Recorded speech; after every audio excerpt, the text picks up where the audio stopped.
Tout le monde pensait que c'était juste une blague, jusqu'à ce que la vidéo apparaisse et que toute l'école découvre la vérité.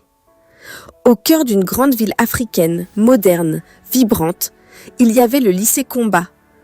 Un lycée comme les autres, des groupes, des réputations, des secrets et surtout des apparences. Amina était nouvelle, 17 ans, discrète, brillante, mais différente.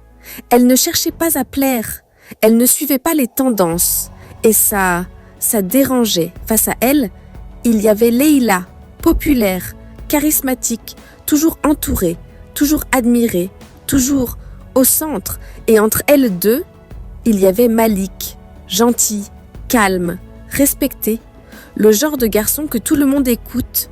Contre toute attente, Leïla s'approcha d'Amina. « Tu devrais traîner avec nous. » Amina hésita, mais accepta. Petit à petit, elles devinrent amies, rires, secrets, photos, stories. Tout semblait parfait. Mais Malik, lui, remarquait autre chose. Des regards, des silences, des tensions invisibles. Un jour, Amina confia un secret. Un lourd, très lourd, quelque chose sur son passé, quelque chose qu'elle n'avait jamais dit à personne. Leïla promit. Je ne dirai rien. Mais quelques jours plus tard, une vidéo circula dans tout le lycée. C'était Amina, filmée, en train de parler, de pleurer, de tout révéler. Les messages explosèrent, les regards changèrent, les rires commencèrent. Amina était brisée, elle arrêta de parler, de sourire, de venir en cours, chez elle.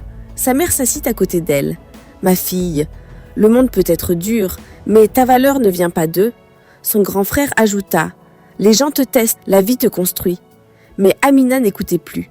Elle voulait juste disparaître. Pendant ce temps, Malik réfléchissait. Quelque chose n'était pas normal. La vidéo, le timing, le montage. Puis, il comprit. Ce n'était pas une fuite, c'était un plan. Leïla avait tout organisé.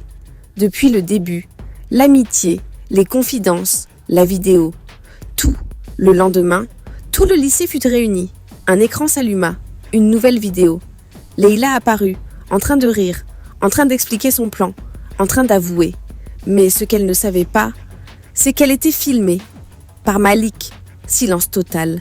Les regards changèrent, encore une fois. Mais cette fois, pas contre Amina, contre Leïla. Amina revint, lentement. Pas pour prouver quelque chose, mais pour se reconstruire. Et cette fois, elle n'était plus seule. Parce que parfois, ce n'est pas la chute qui définit qui tu es, mais la façon dont tu te relèves. Et parfois, la vérité trouve toujours un chemin.